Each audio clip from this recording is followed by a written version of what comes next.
So when you're older, people think you've got everything put together. Well, I'm 28 and from my experience, I haven't figured out anything. And I think that's a big misconception, is that when you get older, you figure it out. I'm not sure what there is to figure out, since there are like never-ending questions every day of my life, like when to have kids, how to dress, how to cook, how to buy clothes. I mean, these are like questions you think you answer very early on in life, in like high school or college. I haven't done any of that. So this year and next year and moving forward into my 30s, I'm gonna figure out all this stuff out. I hope. So for the next 50 days, I'm challenging myself to Project 50, a lifestyle challenge where you follow 8 rules for 50 days, and it's supposed to change your life. At least that's what the theory is. Of course, I'll be modifying these rules to fit my lifestyle and make it sustainable, so even after the 50 days, I'm gonna follow the rules. I mean, at that point, they're no longer rules, right? I'm just trying to form really good habits that are gonna last longer than 50 days, because my life is longer than 50 days. I can't just be productive for 50 days and then be like, peace out, see ya. So Project 50 is a lifestyle challenge that I discovered a couple of days ago. I saw a video, I read the website, and now here I am. I'm gonna try it out because I really like challenges and I really love self-improvement and productivity. I guess everyone does though. So there's 8 rules and they've basically been generalized from like successful people habits to apply to yourself, so then you can then become a successful person as well. So the first thing I'm gonna do to all these rules is make them measurable, make them actionable, make them apply to my life. And from what I've read from Atomic Habits, they have to be so small that the barrier and the friction to actually doing them is very low, and that they're easy so that they become a habit and they don't just disappear when it gets too hard. So rule number 1 is waking up before 8 a.m. And I feel like 8 a.m. is a pretty arbitrary time here. It could be any time, as long as it fits into your schedule. I'm a morning person, so I do like jumping out of bed in the morning. I wake up naturally between 7 and 9 a.m. The more important part of this rule is actually going to sleep on time. So I'm gonna put wake up before 9, but ideally I wanna go to bed before midnight. That's an important part, so that I can keep that consistent sleep schedule. It's been falling apart the past couple of weeks. I'm not sure why. I think my stress has been a little high because of the holidays. You know, everything happens around the holidays. There's a lot of stuff going on. So I'm gonna try and go to sleep at the same time every day. Try being the key word there. Rule number 2 is do your morning routine.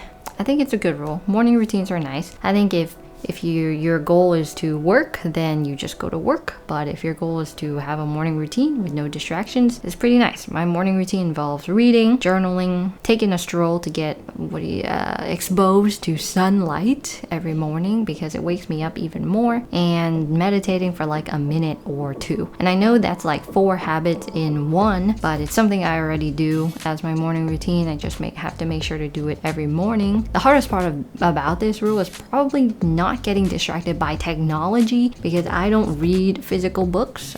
We move around a lot. I guess we used to move around a lot, so I'm not one to buy books. I buy them on the Kindle, and that already is a piece of technology. And then I time my meditation on my phone, so it is hard not getting distracted. Rule number 3 is exercise for an hour a day, and this includes walking, stretching, working out, yoga, whatever. So the fact that it includes walking makes it extremely doable here, because I love walking. We have a dog, so we walk him every day for an hour a day. The only time I see this rule not working out is if it's raining or there's a storm or we're traveling or something like that, where there just isn't time to actually go do it. But I like this rule. It's probably really good for me. Rule number 4 is reading 10 pages a day. Now this rule specifically says read educational, psychological, or like self-improvement books, but in the past I've been really burned out of books like that. I've read so many and it feels like they're all telling me the same thing. So I'm actually gonna change this rule to include fictional books, since I haven't read fiction books for a very, very, very long time because I've been so into non-fiction books. So I think this is gonna be like a nice refresher, interesting to reading and making it fun again. Rule number 5, dedicate 1 hour towards a new skill. Now, an hour is a really, really, really long time to dedicate towards something that you absolutely suck at. So I'm going to change this rule to 30 minutes a day, and I'm going to pick up the guitar again. It's something that's been like on and off in my life since childhood because I suck so bad and it's so frustrating to do it. But 30 minutes is a lot more sustainable. You can practice, you can learn a song, and yeah,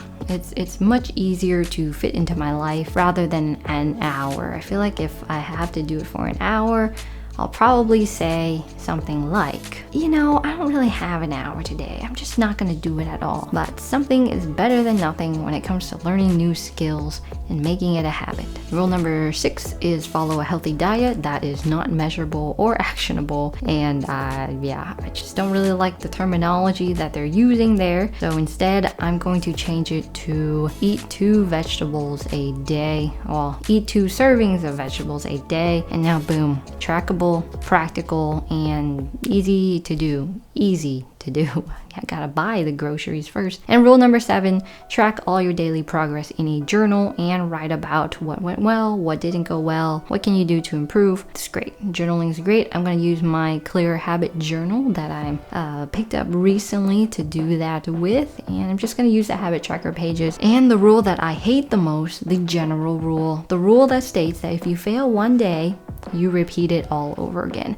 Now, this rule is already forecasting that 1, I'm gonna fail, and it's already, you know, putting like these expectations on me, like it's a all or nothing, like I should be able to do this, and if not, then I repeat it. That just doesn't make sense to me in any way. So I think that if I do 70% of the rules, 70% of the days, that's good. That's success. I mean, it's good. You're doing something, and that's basically 5 out of 7 things for 35 out of the 50 days. It's very reasonable. It's way better than like doing all the rules for 10 days, doing really good, and then suddenly, I don't know, you got sick. Somebody else got sick. You gotta do something, and then like you fall off, and that's it. You're done. So it's better to be more reasonable, more forgiving, and I'm gonna be more forgiving for myself.